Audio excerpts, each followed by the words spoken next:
কংজেপিক লৈ সোচ্চাৰ RSS নেতা বিজেপিত শান্তি যদিও উকমুকনি RSSত প্ৰদ্যুৎ বৰদলৈক লৈ অসন্তুষ্ট প্ৰবীণ RSS কৰ্মী অতি দৃষ্টিকটুভাৱে লক্ষ্য কৰিছোঁ যে দীৰ্ঘদিন ধৰি দলৰ আদৰ্শ নীতিক বুকুত বান্ধি কাম কৰি থকা কাৰ্যকৰ্তাসকলক বঞ্চিত কৰি হঠাতে দল সলনি কৰি দলৰ নীতি আদৰ্শক বুঢ়া আঙুলি দেখুওৱা ব্যক্তিসকলক দলৰ প্ৰাৰ্থিত্ব লাভ কৰিছে। এনে মূল্যবোধৰ অৱক্ষয়ে কাৰ্যকৰ্তাসকলক আদৰ্শ নিষ্ঠাতকৈ ব্যক্তিনিষ্ঠাৰ প্ৰতিহে অধিক আকৰ্ষিত কৰিব। নেতৃত্বৰ এনে কাৰ্যই কাৰ্যকৰ্তাসকলৰ মনত আঘাত হানিছে। অপশক্তিয়ে বিপথে পৰিচালিত কৰিছে মুখ্যমন্ত্ৰীক অপশক্তিৰ বিৰুদ্ধে বহুমূলীয়া ভোট প্ৰদানৰ আহ্বান প্ৰবীণ RSS কৰ্মীৰ।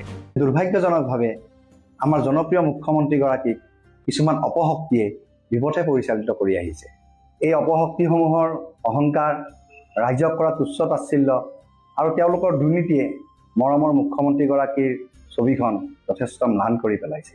এইবাৰ নিৰ্বাচনত আমি কিছু কঠোৰ সিদ্ধান্ত ল'ব লাগিব, যি সিদ্ধান্তই আগন্তুক ভৱিষ্যতত আমাৰ সমাজ জীৱনত সুদূৰ প্ৰসাৰী প্ৰভাৱ বিস্তাৰ কৰিব। এইবাৰ নিৰ্বাচনত আমাৰ বহুমূলীয়া ভোটেৰে এই অপশক্তিসমূহক ৰোধ কৰাৰ এক সুবৰ্ণ সুযোগ। বিজেপিয়ে দিছপুৰ সমষ্টিক লৈ সন্তুষ্টিৰ নাটক কৰিলেও লাহে লাহে মুকলি হৈছে বিদ্ৰোহৰ ছবিখন। বিজেপিক গঢ়ি তোলা অন্যতম কান্ধাৰী সংগঠন RSSৰ নেতা এতিয়া ক্ষুব্ধ বিজেপিৰ সিদ্ধান্তক লৈ। তাৰ বহিঃপ্ৰকাশ এয়া। প্ৰদ্যুৎ বৰদলৈক নস্যাৎ কৰি নিৰ্দলীয় নেতা জয়ন্ত দাসক মুকলিকৈ সমৰ্থন কৰি ওলাই আহিল RSSৰ প্ৰবীণ নেতা তথা প্ৰজ্ঞা নামৰ হিন্দুত্ববাদী সংগঠনৰ সম্পাদক হিতেশ্বৰ চক্ৰৱৰ্তী।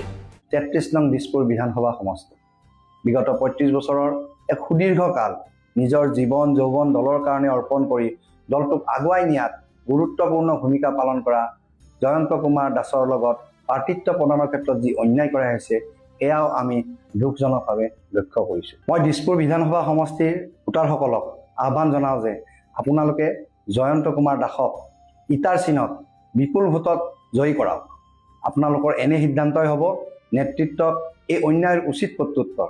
মনত ৰাখিব, অপশক্তিয়ে সমাজত যিমান ক্ষতি কৰে সৎ শক্তি নীৰৱতাই সমাজত তাতোকৈ অধিক ক্ষতি কৰে। তুংগত নিৰ্বাচনী প্ৰচাৰ। বিধানসভা নিৰ্বাচনলৈ মাজত মাত্ৰ এটা সপ্তাহ। প্ৰতিগৰাকী প্ৰাৰ্থীয়ে সৰ্বোচ্চ উজাৰি ব্যস্ত হৈছে নিৰ্বাচনী প্ৰচাৰ কাৰ্যত। নিৰ্বাচনৰ যুদ্ধকালীন প্ৰচাৰ চলি থকাৰ সময়তেই গুৱাহাটীৰ দুটাকৈ সমষ্টিক লৈ বাঢ়িছে বিজেপিৰ চিন্তা। 33 নম্বৰ দিছপুৰ সমষ্টিক লৈ বিদ্ৰোহ RSSৰ। আনহাতে 36 নম্বৰ মধ্য গুৱাহাটী বিধানসভা সমষ্টিৰ বিজেপিৰ প্ৰাৰ্থীক লৈ অসন্তুষ্ট বিজেপিৰ এই কৰ্মী নেতা। নিৰ্বাচনৰ দিন চমু চাপি অহাৰ লগে লগেই বেছ আকৰ্ষণীয় হৈছে 36 নম্বৰ মধ্য গুৱাহাটী বিধানসভা সমষ্টিৰ নিৰ্বাচনী যুঁজ। সামাজিক মাধ্যমৰ সমান্তৰালভাৱে সমষ্টিবাসীৰ মাজত শেহতীয়াকৈ চৰ্চাত জাঞ্জীৰ প্ৰতিনিধি কুংকি চৌধুৰী। একান্তই বিনম্ৰতা, সৰলতা আৰু উচ্চ শিক্ষিত যুৱ প্ৰতিভাৰ প্ৰতি সঁহাৰি বাঢ়িছে মহানগৰীৰ শিক্ষিত ভোটাৰৰ, যাৰ বাবে নিৰ্বাচনক লৈ যথেষ্ট আশাবাদী বিধানসভা নিৰ্বাচনৰ অন্যতম কনিষ্ঠ প্ৰাৰ্থী কুংকি চৌধুৰী। বহুতখিনি সমস্যা আছে। পানীৰ সমস্যাটো বহুত ডাঙৰ মূল সমস্যা ইয়াতে। বানৰ সমস্যা আছে আপোনাৰ, আৰু নতুন প্ৰজন্মৰ বাবে যোনবোৰ মই যোনটো প্ৰতিশ্ৰুতি ৰাখিছোঁ স্কিলৰ বাবে আৰু শিক্ষা অনুষ্ঠানবোৰো আৰু উন্নত কৰিব আছে। চ' হয়, সকলো সেই 16টা ৱাৰ্ডত বেলেগ বেলেগ সমস্যা আছে। তেওঁলোকে নিজৰ যোনখিনি কাম তেওঁ কৰি গৈ আছে, আৰু দিল্লীৰ পৰা ইমান ডাঙৰ ডাঙৰ মন্ত্ৰী মাতিছে সমষ্টিত ইয়াতে ৰেলী কৰিব। That is their agenda. But মই এটা কথাই ক'ম যে তেওঁলোকে কেতিয়াও আমাৰ নতুন প্ৰজন্মৰ মাতখিনি তেওঁলোকে কেতিয়াও দবাব নোৱাৰে, আৰু যোনখিনি মধ্য গুৱাহাটী সমষ্টিৰ ৰাইজৰ মাতখিনি আছে সেইখিনি কেতিয়াও দবাব নোৱাৰে ৰেলী কৰি। তো মই ভাবোঁ আমি নিজৰ লক্ষ্যত স্থিৰ হৈ আছোঁ, আমি নিজৰ কামখিনি কৰি গৈ আছোঁ। আমি ঘৰে ঘৰে গৈ মানুহক লগ পাই তেওঁলোকৰ যোনখিনি সমস্যা আছে সেইবোৰ কথা আমি শুনিছোঁ, ডিছকাছ কৰিছোঁ। যুৱ প্ৰতিদ্বন্দ্বী কুংকি চৌধুৰীক নিৰ্বাচনী যুঁজত প্ৰতিহত কৰিবলৈ নিজকে যুৱ উৰ্জাৰ অধিকাৰী হিচাপে প্ৰস্তুত কৰিছে বিজেপিৰ প্ৰাৰ্থী বিজয় গুপ্তাই। তেখেতে মোৰ বিৰুদ্ধে একো কোৱা নাই, মই তেখেতৰ বিৰুদ্ধে একো ক'ব নাযাওঁ। তেখেতৰ প্ৰতি মোৰ শুভকামনা, শুভভাৱনা। তেখেতে সুস্বাস্থ্য লাভ কৰক, দীৰ্ঘায়ু হওক, এইটো মই বিচাৰোঁ। ইউথ জেনজি মিনছ উৰ্জাৱান ব্যক্তি। মই এতিয়া উৰ্জাৱান ব্যক্তি আছোঁ, আৰু মই সদায় চেষ্টা কৰোঁ কি যদি আমাৰ ওচৰত কোনোবা য়াং মানুহ উৰ্জা থকা ব্যক্তি আহে, তাত থেকে বেছি উৰ্জাৰ প্ৰদৰ্শন মই কৰিব পাৰোঁ। সেইটো হ'ল মোৰ জীৱন লক্ষ্য।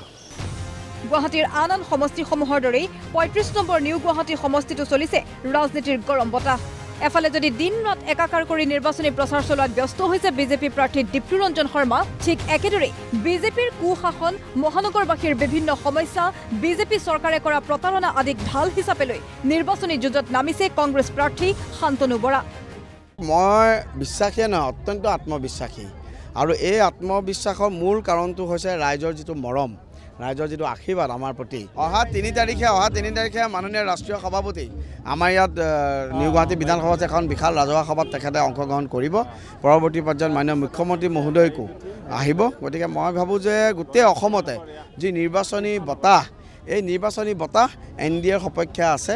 আমি সকলো ইতিহাস ভংগ কৰি এবাৰ অসমত আমি NDA চৰকাৰ গঠন কৰিম। 10টা বছৰে বিজেপি চৰকাৰখনে বহুখিনি প্ৰতিশ্ৰুতি দিছিলে, স্মাৰ্ট চিটি কৰি দিম, কিবা কৰি দিম, কিন্তু ৰাইজৰ মনত বিৰাট দুখ আছে আজি যে 10টা বছৰে তেওঁলোকে এটা ৰাস্তা নাপালে এইখিনি অঞ্চলত।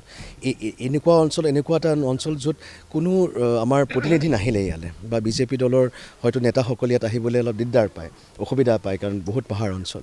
গতিকে আমি মন কৰিছোঁ যে এনেকুৱা অঞ্চলত পানীৰ সমস্যা আছে, গৰাখহনীয়াৰ সমস্যা আছে, মাটিৰ পাত্তাৰ সমস্যা আছে, আৰু নিশ্চয়কৈ যদি অনাগত দিনত যদি ৰাইজে আমাক সঁহাৰি দিয়ে, ৰাইজে যদি আমাক আগুৱাই দিয়ে, নিশ্চয়কৈ এই সমস্যাখিনি আমি সমাধান কৰিবলৈ আমি চেষ্টা কৰিম।